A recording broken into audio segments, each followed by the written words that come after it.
बात कर गई है। और माँ तेरे शरण में आ गया हूँ, तो चाहो तो सजा दे दो माँ। अब तुम चाहो तो सजा दो, तुम चाहो तो सजा दो, और तुम चाहो तो सजा दो। अगर तुम चाहो तो सजा दो और तुम चाहो तो सजा दो, तो चाहो तो सजा दे दो माँ, तेरी याद आ रही है। चाहो तो सजा दे दो माँ, याद आ रही है। चाहो तो सजा दे दो, तेरी याद आ रही है। और माँ कि तूने किसर बनाया, माँ तूने किसर बनाया, और तूने ये घर बनाया। तूने किसर बनाया, तूने घर बनाया, तूने किसर बनाया, और तूने ये घर बनाया। और माँ तूने ही कृपा करके मुझको निडर बनाया। मुझको निडर बनाया, मुझको निडर बनाया। तूने ही कृपा करके मुझको निडर बनाया। तो माँ हारा हूँ जिंदगी से, जय हो। हारा हूँ जिंदगी से, जाऊं तो कहाँ जाऊं। हारा हूँ जिंदगी से, जाऊं तो कहाँ जाऊं। हारा हूँ जिंदगी से, जाऊं तो कहाँ जाऊं। हारा हूँ जिंदगी से, जाऊं। बोले साचे दरबार की जय। वह सीटी रोको। ट्रेन में टीटी और माइक में सीटी से हम लोग बहुत डरते हैं।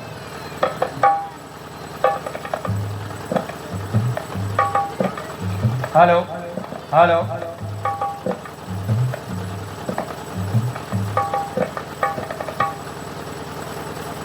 एक बार सभी लोग भगवान का नाम स्मरण करेंगे एक भजन के साथ में, और भजन के बाद भगवान का नाम, और फिर इसके बाद सीधे कथा की तरफ चलेंगे।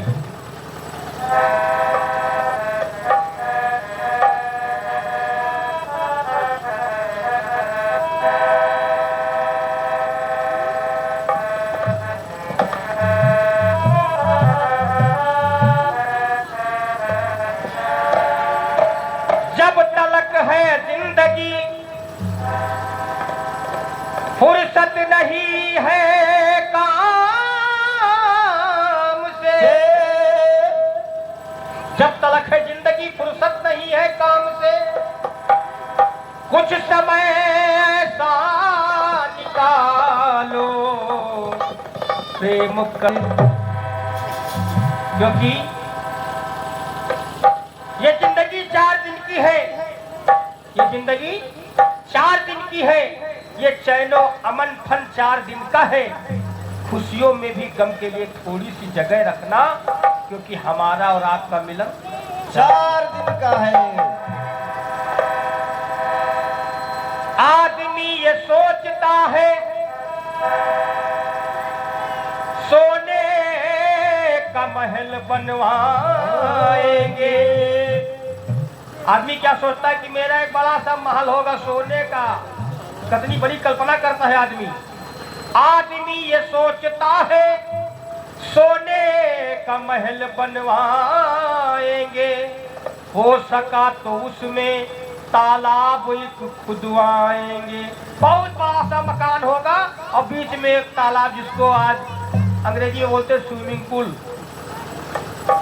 आदमी सोचता है कि सोने का महल बनवाएंगे, हो सका तो उसमें तालाब एक खुदवाएंगे। पर न सोचा बंदे क्या तेरी औकात है, क्योंकि 4 दिन की चांदनी और फिर अंधेरी रात है। 4 दिन की चांदनी और फिर अंधेरी रात है। तो ये जिंदगी कि जिंदगी वक्त, भैया सीटी देखो, हेलो, कि जिंदगी वक्त का बोझ है, मरते दम तक भी ढोना पड़ेगा। जिंदगी वक्त का बोझ है, मरते दम तक भी ढोना पड़ेगा। जिंदगी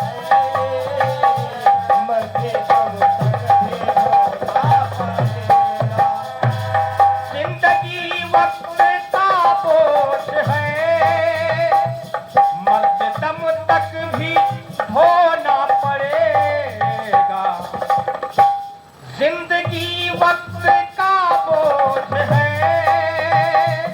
मरते दम तक भी ढोना पड़ेगा।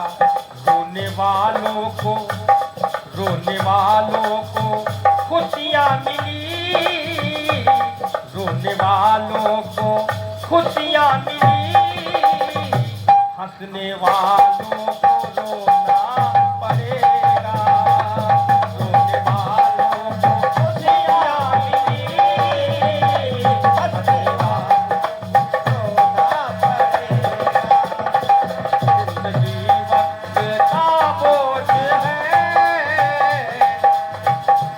मरते दम तक भी ढोना पड़ेगा।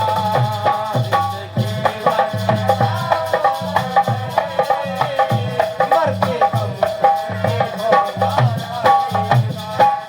क्योंकि इस संसार से जो पैदा हुआ है उसको मरना है। यह जिंदगी का सबसे बड़ा सत्य है। सबसे बड़ा सत्य, इसको कोई ठुकरा नहीं सकता है। जो आया है तो जाएगा, राजा रंग फकीर।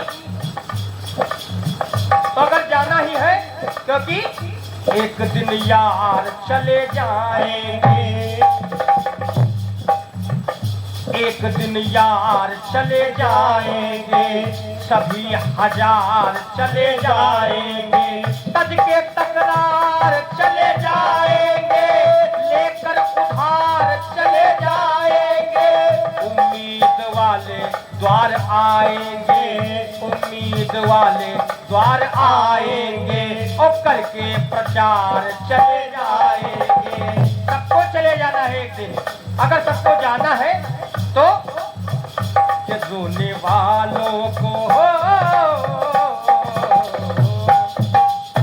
रोने वालों को खुशियाँ मिली, हंसने वालों को रोना पड़ेगा। रोने वालों को खुशियाँ मिली, हंसने वालों को रोना पड़ेगा। रोने वालों को खुशियाँ मिली, हंसने वालों को रोना पड़ेगा। कि कहीं बजती है सहनाइयाँ, अरे कहीं पर सहनाई बज रही है, किसी की डोली उठ रही है, और लेकिन कहीं बजती है सहनाइयाँ, किसी को भाती तन्हाइयाँ। कहीं बजती है सहनाइयाँ, किसी को भाती तन्हाइयाँ। कहीं बजती है सहनाइयाँ, किसी को भाती तन्हाइयाँ। कहीं सहनाई बज रही है तो कहीं मातम है, कहीं डोली उठ रही है तो कहीं अर्थी निकल रही है। यह जीवन का दस्तूर है, यह जीवन का दस्तूर है। कहीं खुशी है तो कहीं गम। तो कहीं बजती है सहनाइयाँ, किसी को भाती तन्हाइयाँ। जोरू जर पे, जोरू यानी औरत, जर मतलब जमीन जायदाद जरिया, जोरू जर पे दीवाना है जग, जोरू जर पे दीवाना है जग, जोरू जर पे दीवाना है जग। जिस पे दीवाने हो और जब जाओगे तब क्या कुछ नहीं लेके जाओगे। फिर जोरू जर पे दीवाना है जग, पर खजाना तो खोना पड़ेगा। जोरू जर पे दीवाना है जग, पर खजाना को खोना पड़ेगा। पर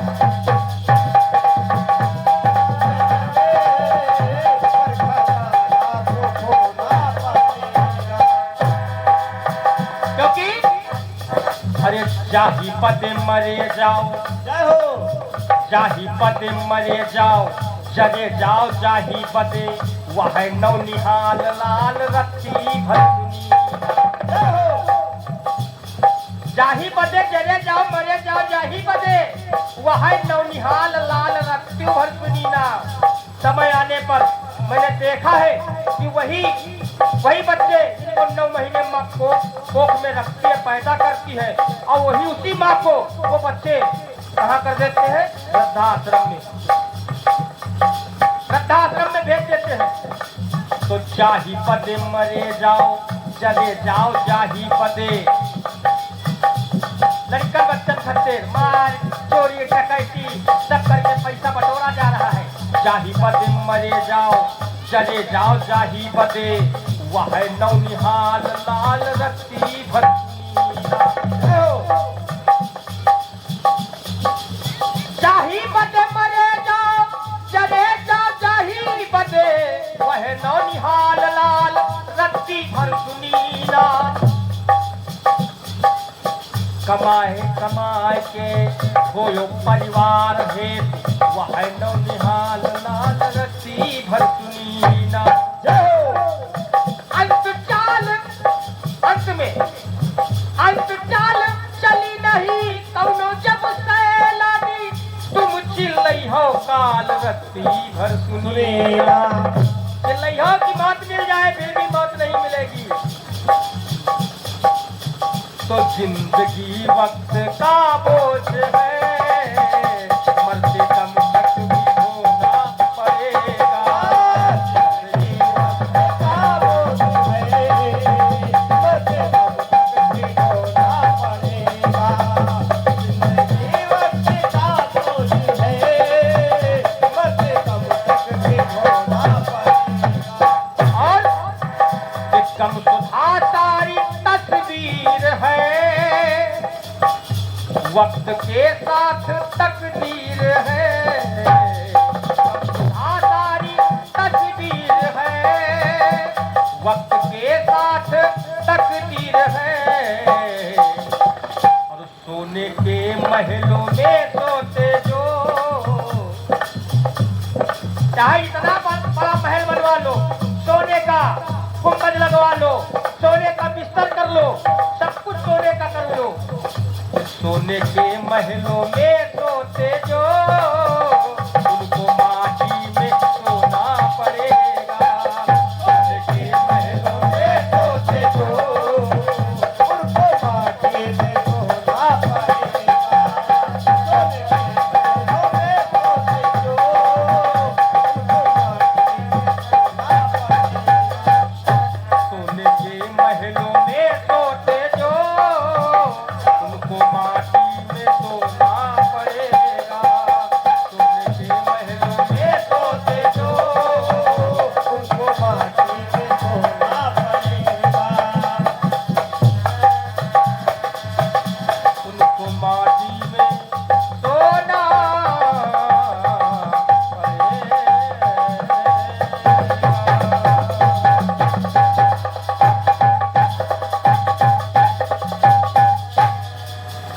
सच्चे दरबार की जय सच्चिदानंद भगवान की जय व्यास भगवान की जय। एक बार हरि नाम का कीर्तन करेंगे सभी लोग मीठी मीठी तालियों के साथ, और फिर इसके बाद सीधे पावन कथा की तरफ चल रहा हूँ।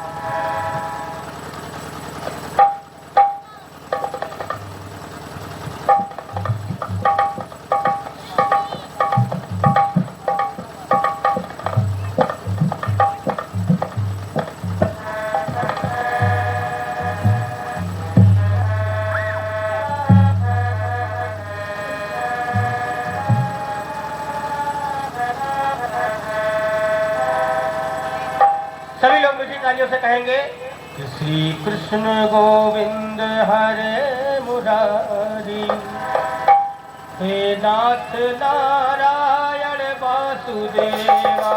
श्री कृष्ण गोविंद हरे मुरारी, हे नाथ नारायण वासुदेवा।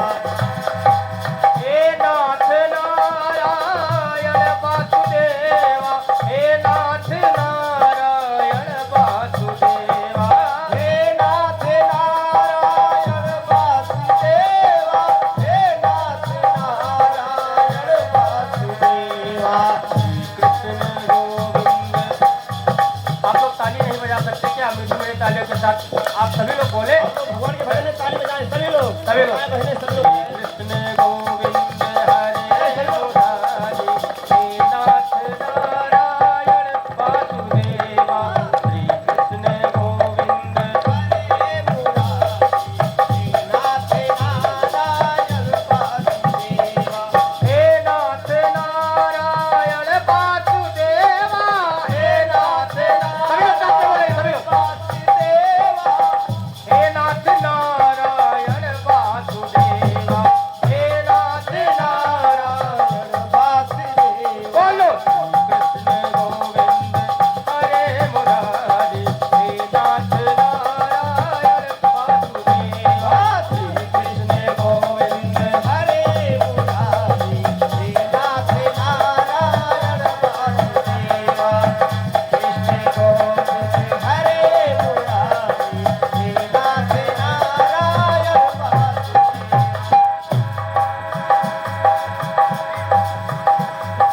हे नाथ नारायण वासुदेवा, हे नाथ नारायण वासुदेवा, हे नाथ नारायण वासुदेवा।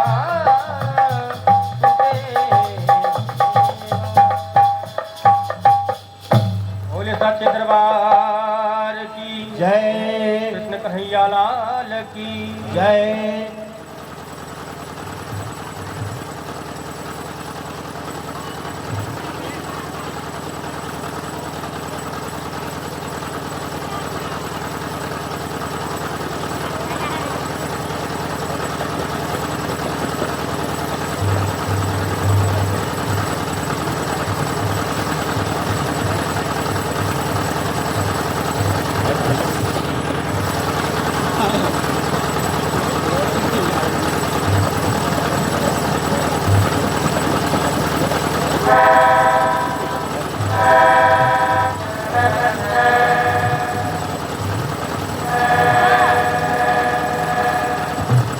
कल की कथा में आप सभी श्रवण कर रहे थे ज्ञान, भक्ति और वैराग्य।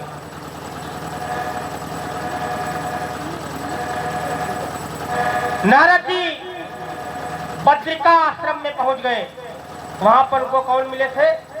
सनक, सनंदन, सनातन, सनत कुमार, ब्रह्मा जी के 4 मानस पुत्र। नारद जी वहां गए, सनकादि ऋषियों से मुलाकात की।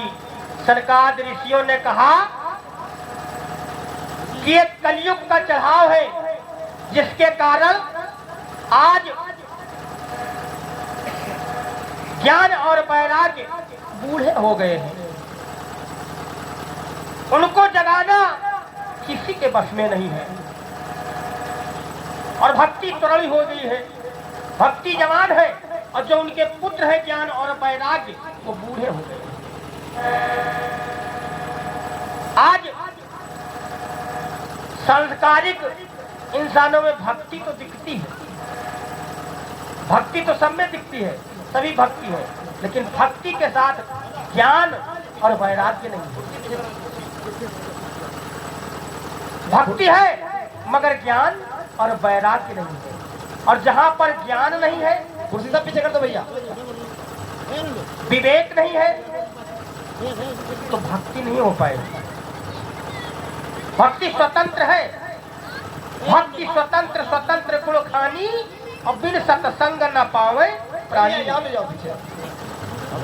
भक्ति स्वतंत्र है, ऐसा नहीं कि जो पढ़े लिखे वही भक्ति कर सकते हैं। भैया यहाँ तो कुर्सी पीछे कर दो, कुर्सी पीछे कर दो, यहाँ ले जाओ।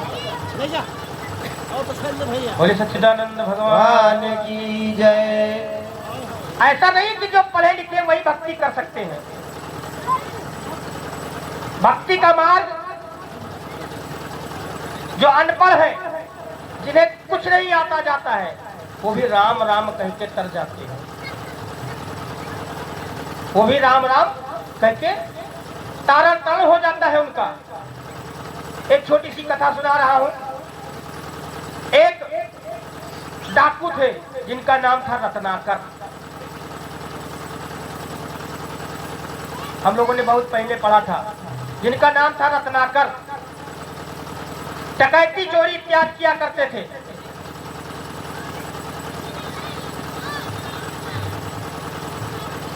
जो भी जंगल के रास्ते से निकलता उसको तलवार दिखा करके सब लूटपाट लेते थे। उसका नाम क्या था उनका?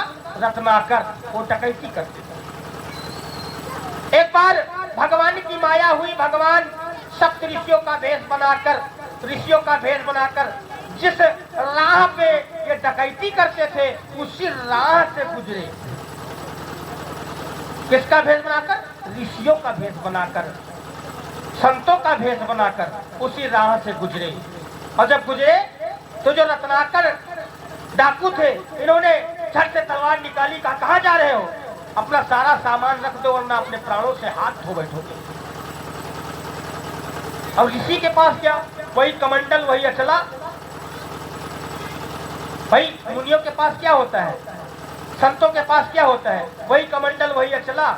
एक कमंडल जिसमें पानी पीना, जहां मिला वहीं पर टिटरी बन गई, भोग लग गया, खा लिए, चलते बने। रत्नाकर ने रोक लिया, कहा मैं जाने नहीं दूंगा, तुम्हारे पास कमंडल है, ये सब रख दो, जो कुछ भी है सब रख दो। संतों ने मुस्कुराते हुए जवाब दिया, क्योंकि संत का जो हृदय होता है बहुत कोमल होता है। संत हृदय नवनीत समाना। नवनीत का मतलब होता है मक्खन। संत का हृदय जो है मक्खन के समान कोमल होना चाहिए। संत जी मुस्कुराकर पूछने लगे, ठीक है बच्चा, हम सब सामान रखे देते हैं, लेकिन अगर कुछ करो ना तो एक प्रश्न है मेरा। बताइए महाराज जी, कौन सा प्रश्न है? महाराज जी ने कहा प्रश्न मेरा ये है कि जो चोरी डकैती ये करते हो, इसका जो तुम्हें पाप लगेगा, जो पाप लगेगा, तो क्या इस पाप में तुम्हारे घर के भागीदारी लेंगे?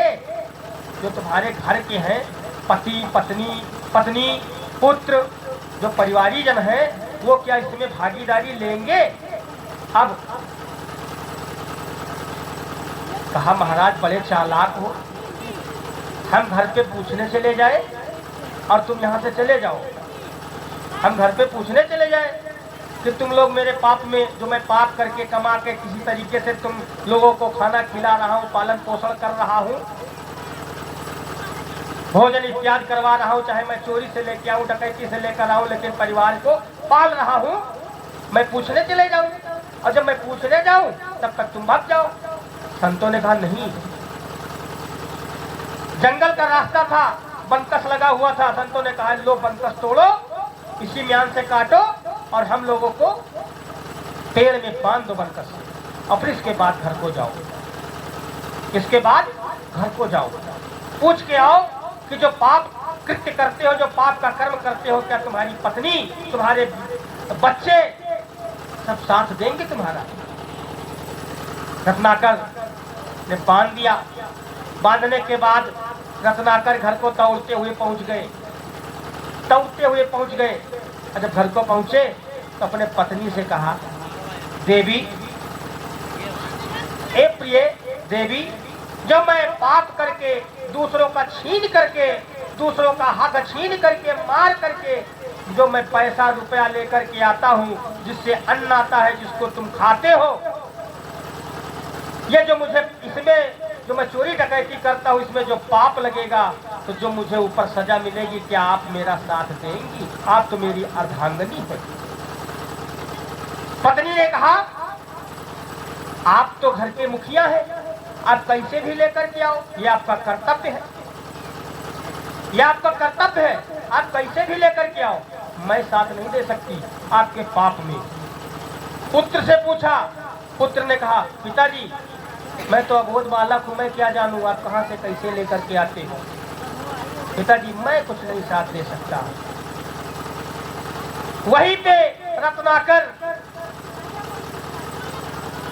उनके आंखों से आंसू गिरने लगे, दौड़ते हुए गए, मुनिवर के चरणों में गिर पड़े, रस्सी को खोला और मुनिवर के चरणों में गिरे और रोने लगे।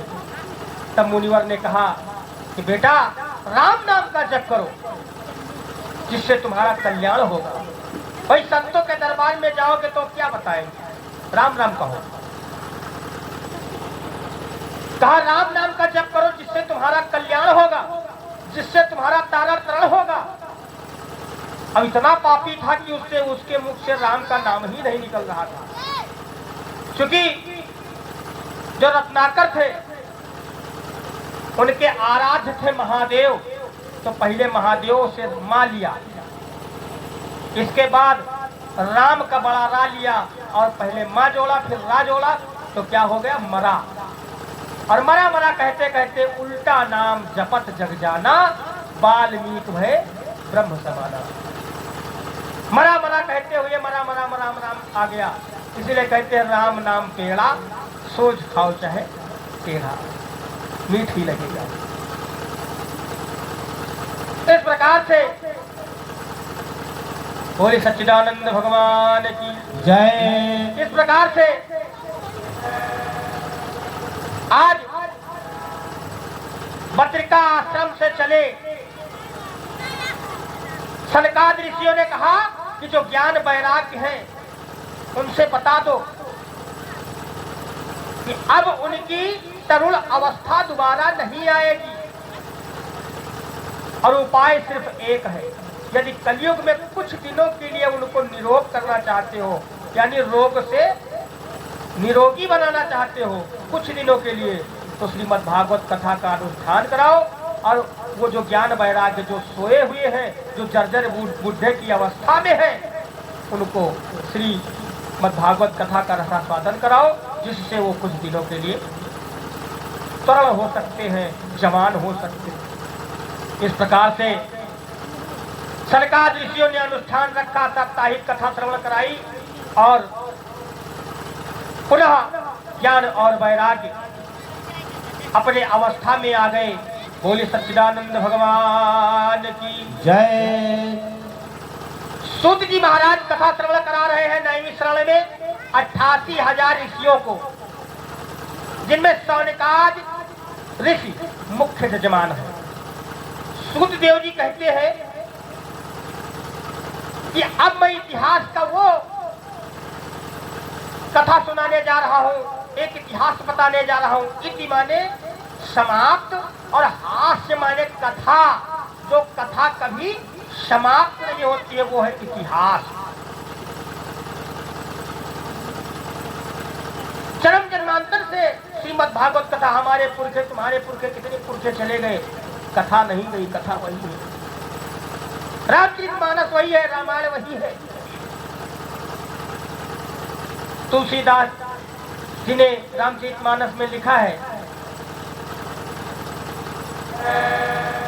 निर्मल मन सोई जन मोहि पावा, निर्मल मन सोई जन मोहि पावा, निर्मल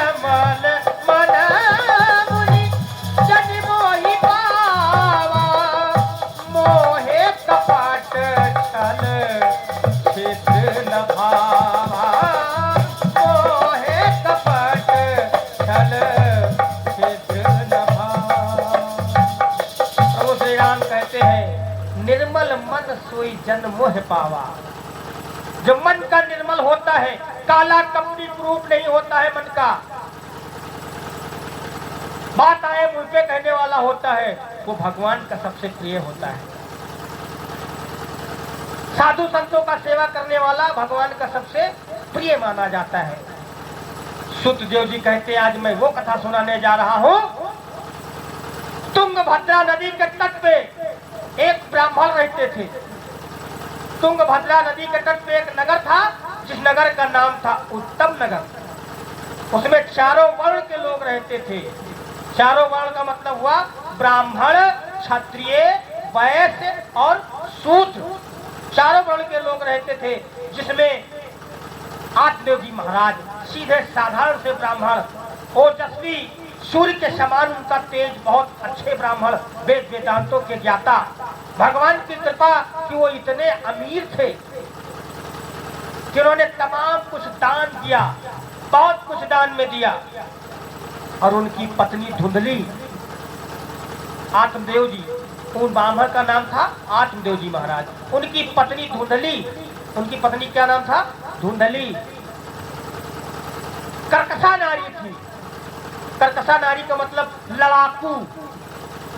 जिधर से जाओ, कहां थे, क्या कर रहे थे, कर्कशा नारी।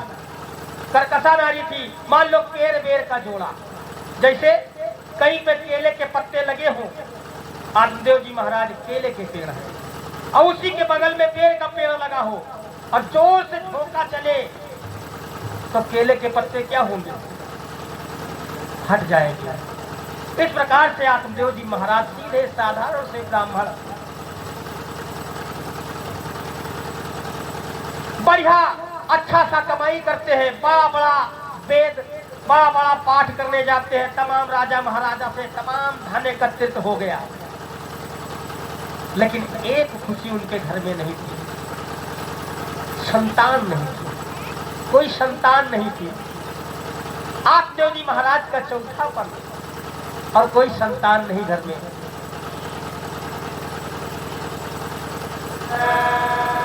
चांदी सोना धेनु धन, चांदी सोना धेनु धन, जो कुछ भी था पास, दे डाला सब दान में, किंतु न पूरी आस। चांदी दान में दिया, सोना दान में दिया, धेनु का मतलब होता है गाय, गाय भी दान में दे दिया, लेकिन आत्मदेव जी महाराज के यहाँ कोई संतान। आत्मदेव जी महाराज कहते हैं कि मैं कोई पेड़ लेकर के आता हूँ, पेड़ लगाता हूँ, पेड़ भी मेरे घर में सूख जाता है। एक गाय पाल रखी है, गाय भी बछड़ा नहीं देता है, गर्भवती नहीं होती है। सब कुछ देखने के बाद आत्मदेव जी के मन में बड़ी ग्लानि आई। चांदी दिया, सोना दिया, सब कुछ लुटा दिया, दान पुण्य कर दिया, लेकिन पुत्र का सुख आत्मदेव जी महाराज को नहीं प्राप्त हुआ। धार्मिक ब्राह्मण थे, फिर भी उनको पुत्र का सुख प्राप्त नहीं हुआ। अब आत्मदेव जी महाराज सोचने लगी, संतान न अब हो सकती है, जब विप्र देव ने जान लिया। संतान न अब हो सकती है, जब विप्र देव ने जान लिया। संतान न अब हो सकती है, जब विप्र देव ने जान लिया। तब मरने का, तब मरने का निश्चय करके, तब मरने का निश्चय करके, हर बार छोड़ प्रस्थान किया। तब मरने का निश्चय करके,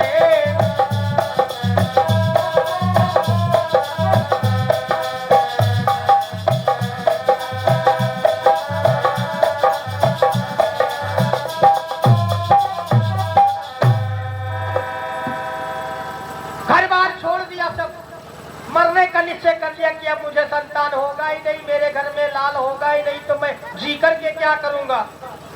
आत्मदेव जी महाराज रोते हुए एक नदी, एक सरोवर के किनारे खड़े हो गए। तब तक एक सन्यासी महाराज वहां पर पहुंच जाते हैं। वो नाम के सन्यासी थे, मान लीजिए भगवान के ये अवतार थे। तब तक एक सन्यासी महाराज वहां पहुंच जाते हैं। सन्यासी महाराज ने कहा, महाराज जी आप यहाँ कैसे? सन्यासी महाराज के चरणों में गिरकर आत्मदेव जी महाराज कहने लगे, महाराज मेरे घर में किसी चीज की कमी नहीं है, मेरा चौथापन आ गया है, एक पुत्र नहीं है मेरे घर में। आत्मदेव जी महाराज रोते हुए सन्यासी बाबा से कहने लगे, आज सन्यासी बाबा तमाम साक्ष्य देकर के समझा रहे हैं, तमाम तथ्य देकर के समझा रहे हैं कि तुम पुत्र वियोग में क्यों हो। क्या पुत्र ही तुम्हें स्वर्ग का रास्ता दिखलाएगा? आत्मदेव जी महाराज कहते हैं, मैंने सुना है प्रभु कि जिनके पुत्र नहीं होते उनके 7 पुरखे भी नहीं तरते। अगर पिंडदान न हो तो 7 पुरखे भी नहीं तरते। तो महाराज मुझे पुत्र चाहिए, यदि पुत्र ना मिला तो मैं इसी सरोवर में कूद करके अपने प्राणों की आहुति दे दूंगा, मैं मर जाऊंगा। आज सन्यासी बाबा तमाम प्रकार के तथ्य देकर के समझा रहे हैं। जैसे रामचरितमानस में तुलसीदास जी ने लिखा, सन्यासी बाबा बताने लगे, कर्म प्रधान विश्व रचि राखा, कर्म प्रधान विश्व रचि राखा, जो जस कराही तो तस फल जाखा, कर्म प्रधान विश्व रचि राखा, जो जस कराही तो तस फल जाखा।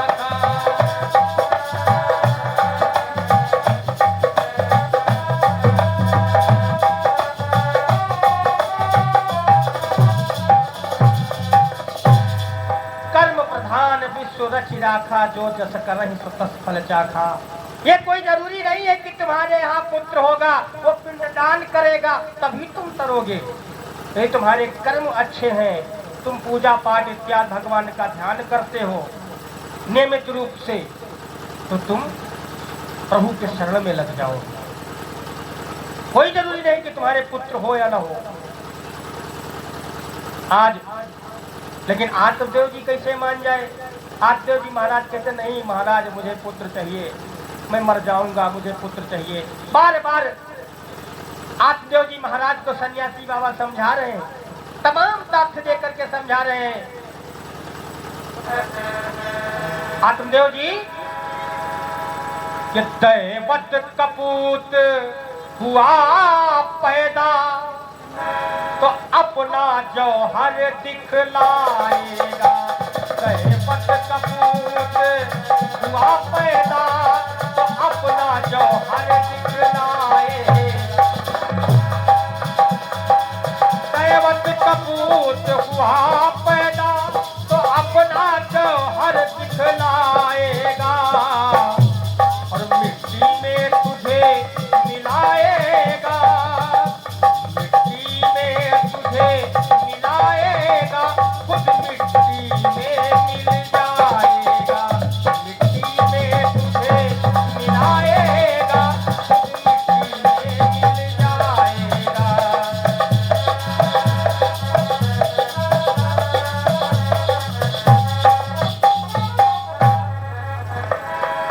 अगर पूत के जगह पे कपूत पैदा ले लिया तो कहोगे भगवान ना देते तो ठीक था। कभी कभी जब पुत्र होता है तो माँ बाप कितनी बड़ी खुशी करते हैं, बड़ा इत्यादि छठी इत्यादि कितनी खुशी होती है। और वही लड़का जब बड़ा होने पर उन्हीं माँ बाप को दंडायनमा करता है तो बाप महतारी पेट पकड़ के रोते हैं कि हाय दादा ये पैदा न होता तो ठीक था। आज आत्मदेव जी महाराज को समझा, लेकिन आत्मदेव जी महाराज पुत्र मोह में फंसकर बार बार अनुनय विनय कर रहे सन्यासी बाबा से कि सन्यासी बाबा मेरा मर जाना ही अच्छा है। और मैंने सुना है आत्मदेव जी महाराज के चेहरे की तरफ सन्यासी बाबा ने देखा, कहा मैं जान गया हूँ। आत्मदेव जी महाराज को देख करके सन्यासी बाबा जान गए कि इनके 7 जन्मों तक कोई औलाद नहीं है, 7 जन्मों तक इनको औलाद नहीं है। लेकिन सन्यासी बाबा से बार बार अनुनय विनय करने पर आत्मदेव जी महाराज बार बार नमन बंदन कर रहे हैं कि मुझे पुत्र चाहिए, पुत्र चाहिए। तो सन्यासी बाबा ने एक फल निकाला अपने झोली से और आत्मदेव जी महाराज को दे दिया। कहा जाओ इसको अपने पत्नी को खिला देना, फल दे रहा हूँ, फल से फल की प्राप्ति होगी। आत्मदेव जी महाराज दंडवत प्रणाम करके घर को आ गए।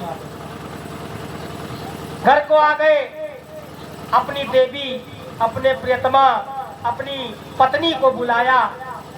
कहा रानी कहाँ हो?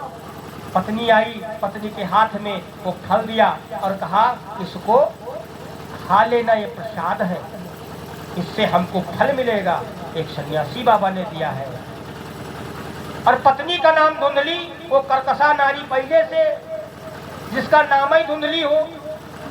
फिर उसका कमाल देखो, हाथ जोड़ के खड़ी हो गई आत्मदेव जी महाराज के सामने। कहा महाराज अभी मैं काम में व्यस्त हूँ, थोड़ा जो काम घर का गृह का काम बचा है उसको कर लूं, फिर इसके बाद इस फल को मैं खा लूंगी। फल रख दिया। काम इत्यादि करने के बाद फल को हाथ में लिया, सोचने लगी। फल को हाथ में लिया और सोचने लगी कि यदि मैंने इस फल को खा लिया तो मेरा गर्भ रह जाएगा, और गर्भ रह जाएगा तो मेरी जवानी चली जाएगी, और यदि कहीं आग लग गई गांव में तो मैं भक्ति फिरूंगी, भाग भी नहीं पाऊंगी, तमाम परेशानियां आ जाएंगी मेरे पीछे। उसी के बगल में उनकी एक चचेरी बहन रहती है। चचेरी बहन को बुला लिया। कहा बहन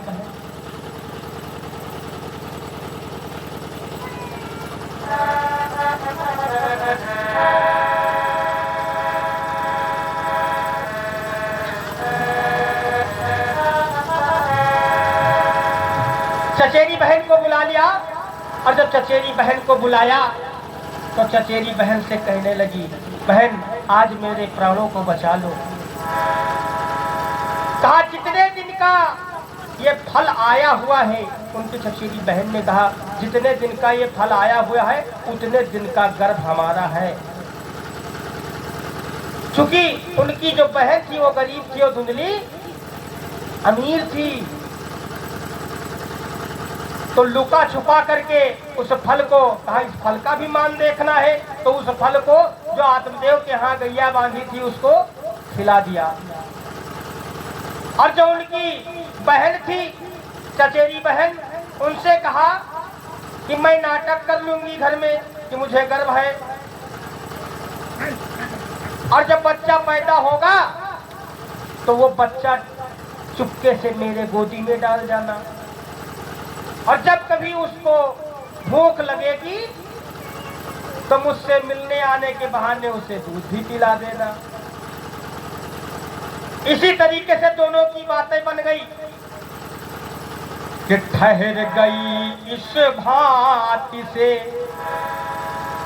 उन दोनों की राय, लुका छिपा कर गाय को वो फल दिया खिलाए। गाय को फल खिला दिया। इस प्रकार से 9 महीने व्यतीत हुए।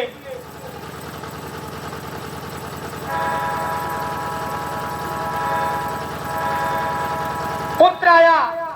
आज आत्मदेव जी महाराज बहुत खुश हैं कि दो एक पुत्र की प्राप्ति के लिए मैं रो रहा था, मुझे 2 पुत्र मिले हैं। लेकिन पुत्र ऐसा वैसा नहीं है। कुछ जो गाय को खिलाया गया था फल, उससे फल प्राप्त हुआ, लेकिन जो उधर लुका छुपी से खिलाया गया था तो लुका छुपी वाला लड़का पैदा हुआ। गाय को जो फल दिया गया था उससे संतान पैदा हुआ, और उसके जो कर्ण थे वो गाय के समान थे, इसलिए उसका नाम रखा गया गौकर्ण।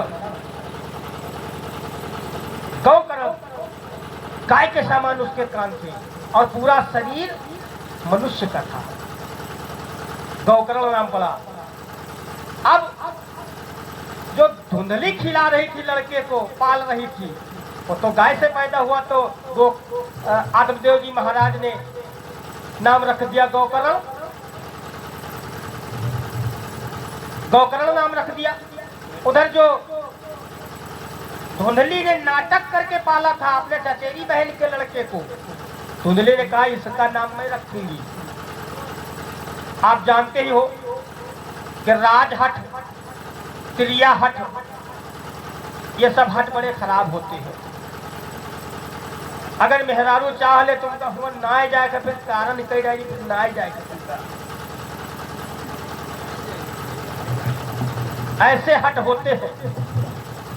बाल हट, बाल हट ये है कि लड़का जिद कर दिया तो जमीन पे लेट जाएगा। मैं बता रहा हूं बाल हट की बात।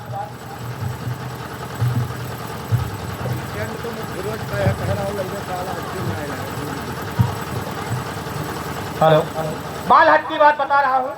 बोले सच्चिदानंद भगवान की जय। बाल हट की बात बता रहा हूं। तमाम लड़के मेला देखने गए।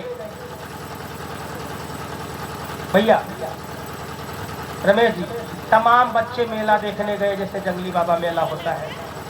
तमाम दूर दूर से लोग आते हैं। एक गरीब बाप, उसके पास रहने ठिकाने का पैसा नहीं है, कुछ नहीं है। उसका लड़का भी कहता है पापा मैं भी मेला जाऊंगा, मैं भी मेला जाऊंगा। उसका लड़का भी क्या कहता है, पापा मैं भी मेला देखूंगा। अब बाप के पास पैसे नहीं है, एक भी पैसे नहीं है कि मेला करवा दे अपने बच्चे का, एक भी पैसे नहीं है। मेले में गया, पापा ने कहा कि बच्चा मैं मेला ले चलूंगा, लेकिन कुछ मांगना नहीं, मेला टहला दूंगा, दिखा दूंगा, कुछ मांगना नहीं। अब देखिए, वो पिता अपने बच्चे को मेला में लेकर के आए, और जब मेला में लेकर के आए तो बच्चा देख रहा है कि दूसरे बच्चे आगरा का लड्डू खा रहे हैं, फलाना खा रहे हैं, धमकाना खा रहे हैं। बच्चा देख रहा है पापा लड्डू, पापा लड्डू, पापा गेंद, पापा फलाना, पापा धमाका है, पापा ये खाऊंगा, पापा वो खाऊंगा। लेकिन पापा क्या, पैसे नहीं है, कैसे खिलाएं, कैसे खिलाएं। थोड़ी देर के बाद कहते कहते वो लड़का बिछड़ गया, बिछड़ गया बाप से, बाप से बिछड़ गया। अब वो लड़का रोने लगा। वही लड्डू जो लड़का जिद कर रहा था, वही लड्डू उसको दिया जा रहा है, वही लड्डू दिया जा रहा है कि बेटा चुप हो जाओ। ना, चुप नहीं हो रहा है लड़का, कह रहा मेरे पापा, मेरे पापा, मेरे पापा, पापा कहाँ गए, पापा कहाँ गए। अब वो लड्डू भूल गया, उसे सिर्फ क्या याद है, पिताजी, मेरे पिताजी कहाँ हैं। ले भैया आगरे का लड्डू खा ले, ले भैया ये खा ले, ले गाड़ी ले ले, लेकिन वो कह रहा नहीं पापा, पापा, लड्डू भूल गया। इस प्रकार से पुत्र होते हैं जो पिता को न भूले। इसको कहते हैं बाल हट। बाल हट में बच्चा बाल हठी तो होता है, लेकिन अगर माँ थोड़ी देर के लिए, पिता थोड़ी देर के लिए दूर हो जाए तो खोजने लगता है, वो सब भूल जाएगा। मेरी मम्मी कहाँ है, मेरे पापा कहाँ है, सब भूल जाएगा। आज आत्मदेव जी महाराज बहुत खुश हैं कि एक मांगा था दो दो मिले। धुंधली ने कहा कि इसका नाम मैं रखूंगी। एक का नाम तो आप रख दिए जो गौ से पैदा हुआ, लेकिन इसका नाम मेरे हिसाब से रखा जाएगा। कहा कौन सा नाम? कहा मेरा नाम धुंधली है, लड़का का नाम धुंधकारी होना चाहिए। मेरा नाम धुंधली है तो लड़के का नाम क्या होना चाहिए? धुंधकारी। भाई पंडित जी का बात मन है, पर ये घर में तमाम लोग हैं, तो जैसे ज्योतिषियों ने विचार के रखा फलाना नाम, तो घर के मारे दुलारन मारे ओ पिंटू ओ चिंटू नाम धर दिए थे। ऐसे माताजी नाम धर दिए कि हमारा नाम धुंधली है तो लड़का का नाम धुंधकारी। अच्छा, धुंधकारी नाम क्यों रखा? क्योंकि नारी वो कर्कशा थी, वो अपने हिसाब से, जिसके घर में नारी कर्कशा होती है, जिसके घर के बोल यदि सड़क पे आ गए जिस नारी के, तो ये मान लीजिए उसके घर में लक्ष्मी कभी टिक नहीं सकती है। अगर घर में झगड़ा हो और अगर घर की स्त्रियों का बोल बाहर के लोग सुन ले, तो मान लीजिए उनके घर में लक्ष्मी टिकेगी नहीं। जिस घर में झगड़ा होगा, जिस घर में कलह होगा, उसमें घर में पैसे कहाँ रुक सकते हैं, लक्ष्मी का वास कैसे हो सकता है? आज धुंधकारी महाराज का नाम रख दिया गया। महाराज तो थे क्योंकि आत्मदेव के पुत्र थे। ज्योतिषियों ने गोकर्ण को जब देखा और उनका नाम जब गोकर्ण रखा, तो ज्योतिषियों ने देखा कि ये लड़का प्रकांड विद्वान, प्रकांड पंडित होगा। आत्मदेव जी महाराज दोनों बच्चों को एक रूप भोजन बसम एक रूप से मान रहे हैं। भाई देखिए, पुत्र जितने जिनके होते हैं सब एक रूप से ही तो मानते हैं। ऐसा तो है नहीं कि बड़के लड़के ज्यादा मोहित है, छोटे लड़के कम। जितना प्रेम हमारा बड़के लड़के के साथ है, उतना प्रेम छोटे लड़के के साथ है। पिता तो यही करता है, लेकिन माँ ये नहीं करती है। कारण क्या है? धुंधली नहीं कर रही है, कारण क्या है? वो गाय से पैदा हुआ और उसको उन्होंने गोद लिया, वो चचेरी बहन की है। इसलिए धुंधली जब अपना निजी होता है ना, तो उसका ख्याल कुछ अलग प्रकार से होता है। तो जैसे अपना है वैसे बना रही बच्चे। कहते खेती उपजे अपने कर्मा और बाढ़े पुत्र पिता के धर्मा। पिता के धर्म से जो फल आया था, उस फल का प्राप्ति से गोकर्ण पैदा हुए। उस धर्म के प्राप्ति से गोकर्ण पैदा हुए, जो सन्यासी ने फल दिया था। बाढ़े पुत्र पिता के धर्म, यहाँ पे माता को नहीं बताया गया, यहाँ बताया गया खेती उपजे अपने कर्मा, बाढ़े पुत्र पिता के धर्म। पिता के धर्म से पुत्र की बढ़ोतरी होती है, पुत्र का ज्ञान होता है। यहाँ पे माता को नहीं बताया गया है। तो आज देव जी महाराज दोनों पुत्रों को एक समान मान रहे हैं, लेकिन जैसे ही कुछ बड़े हुए, जैसे ही दोनों कुछ बड़े हुए, अपनी अपनी डगर पकड़ लिए। गोकर्ण सुबह से संध्या तक पूजन इत्यादि कर रहा है।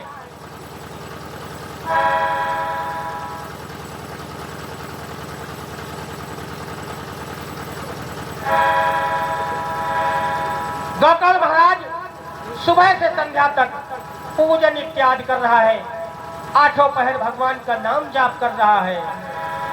गोकर्ण सुबह से संध्या तक पूजन में समय बिताने लगा। गोकर्ण सुबह से संध्या तक पूजन में समय बिताने लगा। गोकर्ण सुबह से संध्या तक पूजन में समय बिताने लगा। पर फल नीच धुंध का,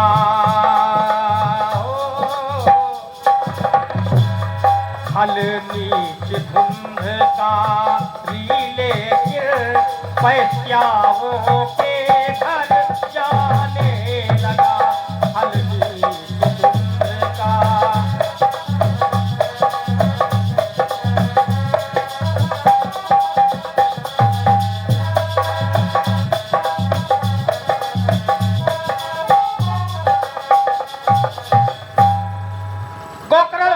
सुबह से शाम तक पूजा इत्यादि, गोकर्ण जहाँ जाते वहाँ जय जयकार हो जाता, धुंधकारी महाराज जहाँ जाते वहाँ हाहाकार हो जाता। जैसे ही दोनों थोड़ा बड़े हुए, गोकर्ण पूजा इत्यादि करने लगा, भगवान का भजन कर रहा है आठों पहर, और वो धुंधकारी वैश्याओं के यहाँ जा रहा है। छोटे छोटे बच्चों को बुला करके कहा, देखो कुएं में क्या दिख रहा है, शेर है कुएं में, और जैसे बच्चे झांकते कुएं में ढकेल देता। इतना कर्म करने लगा, पाप करने लगा। जिन वैश्याओं के पास वो बैठता था, गलिकाओं के पास बैठता था, उन वैश्याओं ने सोचा कि ये चोरी डकैती करके पैसा इत्यादि लाता है, एक दिन यही पैसा हम लोगों के लिए नरक के द्वार खोल देगा, ये खुद मरेगा और हम लोगों को भी मरवा देगा। सारी वैश्याओं ने, गलिकाओं ने एक योजना बना ली, कहा इसका काम तमाम कर दिया जाए।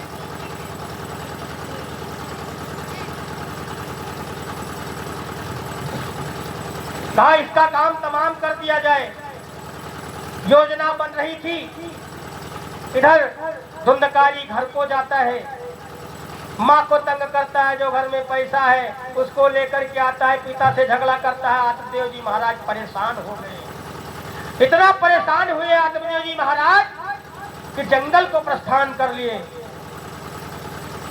आज आत्मदेव जी महाराज जब जंगल को जाने लगे तो आत्मदेव जी महाराज को उस सन्यासी की बात याद आने लगी कि सन्यासी बाबा ने कहा था कि अगर पूत के जगह पे कपूत पैदा हो जाएगा तो क्या करोगे।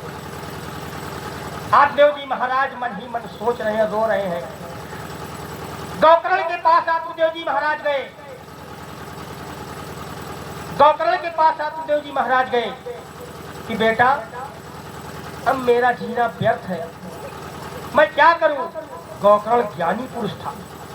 गोकर्ण ने कहा, पिताजी आप इस संसार की मोह माया को त्याग कर श्री नारायण के चरणों में लग जाइए, भगवान के चरणों में लग जाइए, जिससे आपका तारण तरण होगा।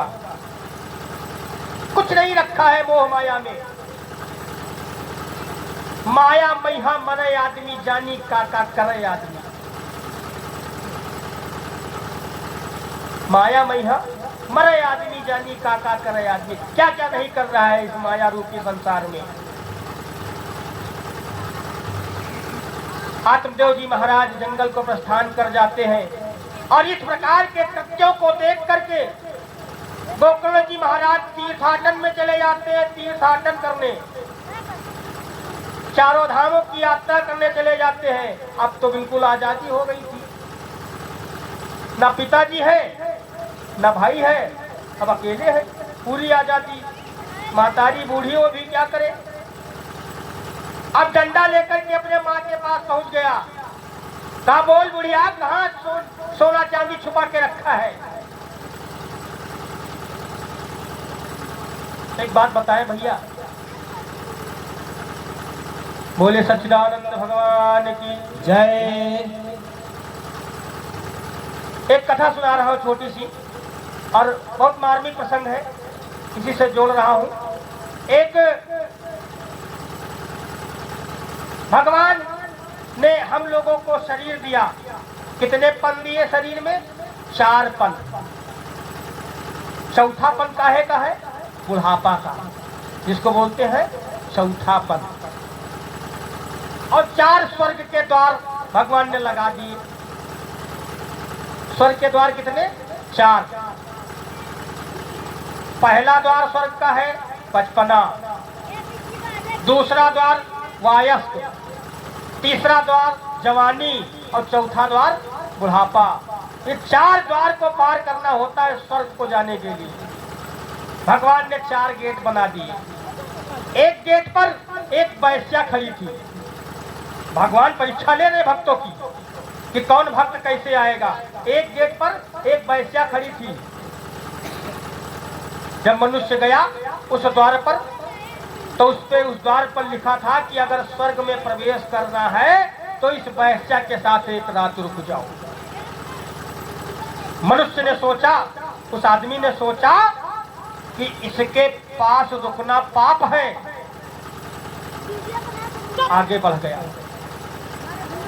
दूसरे द्वार पर गाय बांधी थी, दूसरे द्वार पर गाय बांधी थी, और उस द्वार पे लिखा था कि अगर स्वर्ग में जाना है तो गाय को लात मार के चले जाओ।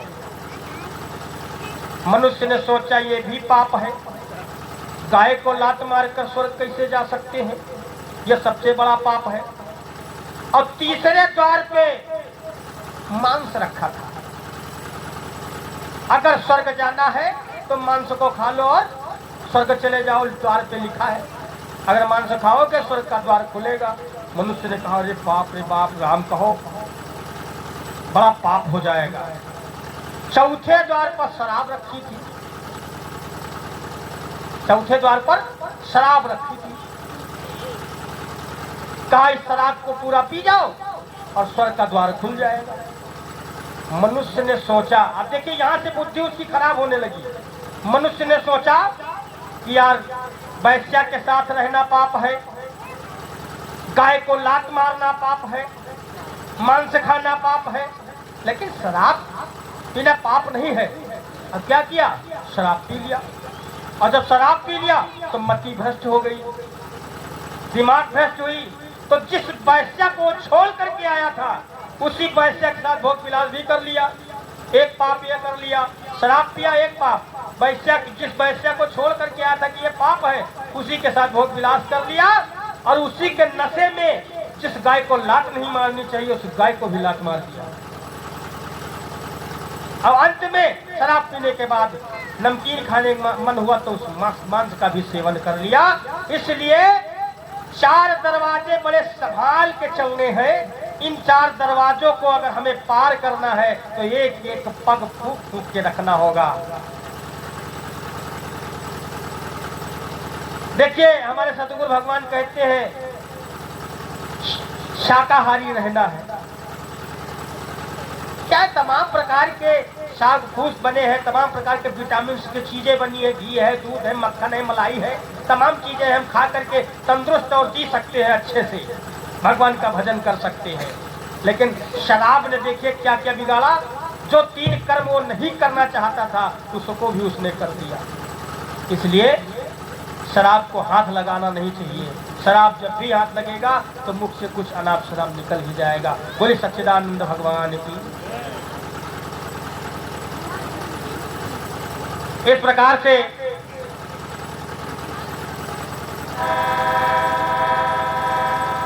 आइए एक छोटा सा भजन सुना रहा हूँ, फिर आगे की कथा की तरफ चल रहा हूँ।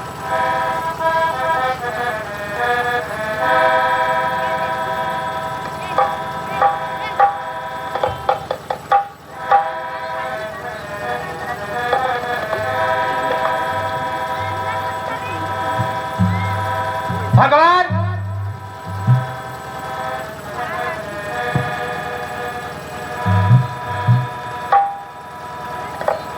तन तंबूरा तार मन, ये तन क्या है, एक तंबूरा है जिसको भगवान बजा रहे हैं।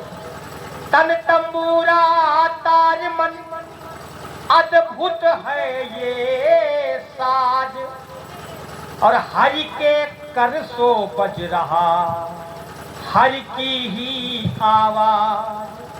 भक्त कहने लगा हे प्रभु तुमने इस तन तंबूरे को बनाया है, अब जैसा बजाना चाहो वैसा बजा लो, जैसा करना चाहो ऐसा कर दो, हम तो तुम्हारे हैं, तुम्हारे शरण में है। तो तन के तंबूरे में 2 श्वासों के तार बोले जय श्री राम राम जय सीताराम। तन के तंबूरे में 2 श्वासों के तार बोले जय श्री राम राम जय सीताराम।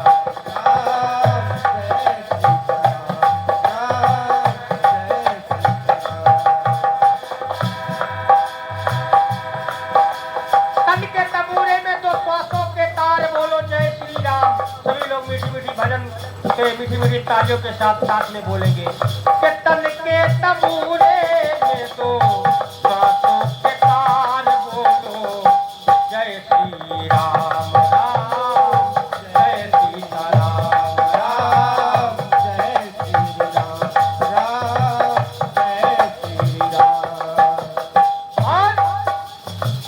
तो इस मन के मंदिर में प्रभु का हुआ बसेरा, प्रभु का हुआ बसेरा। अब तो इस मन के मंदिर में प्रभु का हुआ बसेरा, प्रभु का हुआ बसेरा। और मगन हुआ मन मेरा, जब से प्रभु का बसेरा हुआ तब से मगन हुआ मन मेरा। छूटा जन्म जन्म का फेरा, जन्म जन्म का फेरा, छूटा जन्म जन्म का फेरा। तो मन की मुरलिया में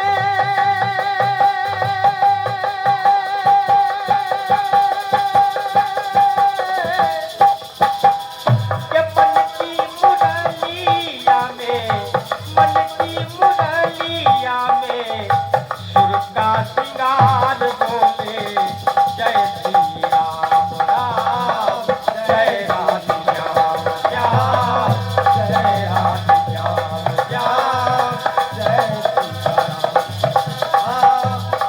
श्री राम, देखिए एक बार सभी लोग जय श्री राम का नारा लगाएंगे, सभी लोग राम राम कहेंगे।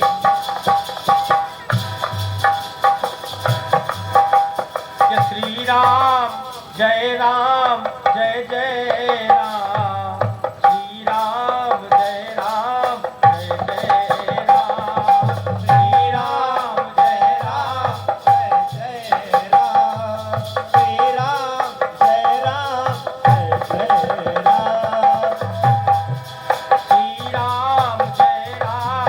देखिए मैं इसलिए कह रहा हूँ कि आप लोग मीठी मीठी तालियां बजाएं, क्योंकि प्रभु के दरबार में तालियां बजाने से, ये मैं नहीं कह रहा हूँ, ये वेद पुराण कह रहे हैं, प्रभु के दरबार में तालियां बजाने से, पुस्तक कह रहा है, प्रभु के दरबार में तालियां बजाने से जो हमारे हाथों में गलत रेखाएं होती हैं वो कट करके सही हो जाती है।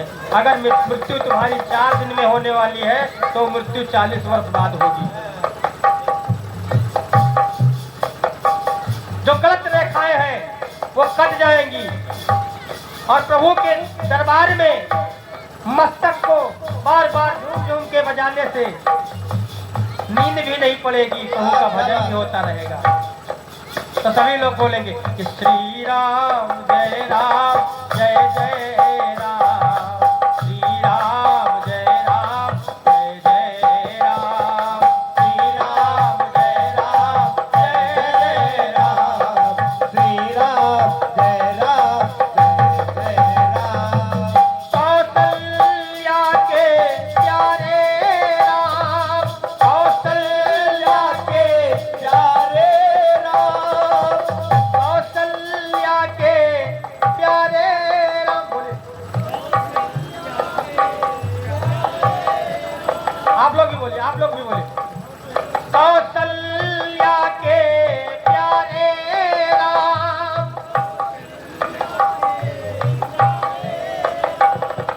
दशरथ राज दुलारे राम, दशरथ राज दुलारे राम। तो श्री राम जय जय राम, श्री राम जय जय राम, श्री राम जय जय राम, श्री राम जय जय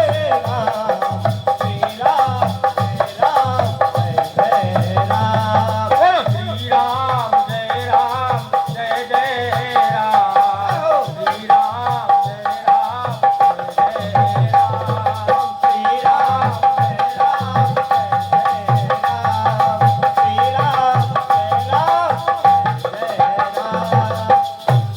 श्री राम का जब जानते हो मैं क्यों करा रहा हूं। राम का नाम इस कलिकाल में मुख पे मरती बरिया क्यों नहीं आता है? कारण जानते हो क्यों है? जो राम का नाम लेते नहीं है वो।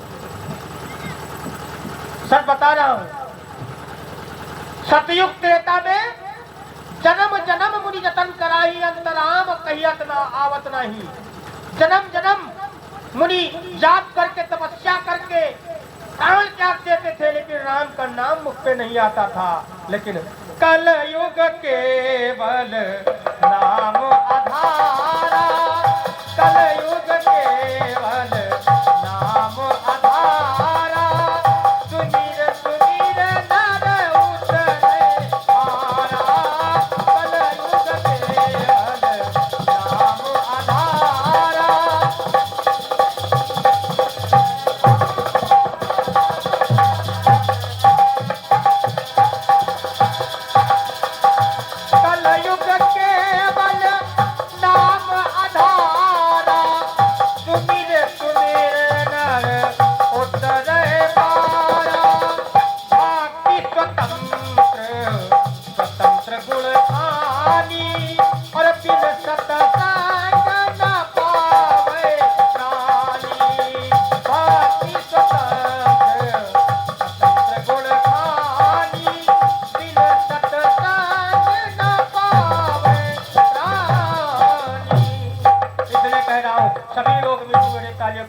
करेंगे बढ़िया मीठी मीठी। दोनों हाथ बाहर निकाल लो और ना अंदर ठिठुरा करिए, हाथों की रेखा सही नहीं है, चप्पा ऐसे तुम्हारे धरिए। तो श्री राम जय राम जय जय राम, श्री राम जय राम जय जय राम, श्री राम जय राम जय जय राम, श्री राम जय राम जय जय राम, जय जय राम, श्री राम जय राम जय जय राम। कौशल्या के प्यारे राम, दशरथ राज दुलारे राम, कौशल्या के प्यारे राम, दशरथ राज दुलारे राम। दशरथ राज दुलारे राम, श्री राम जय जय राम, श्री राम जय जय राम, श्री राम जय जय राम, श्री राम जय जय राम, श्री राम जय जय राम, श्री राम जय राम श्री राम जय जय राम।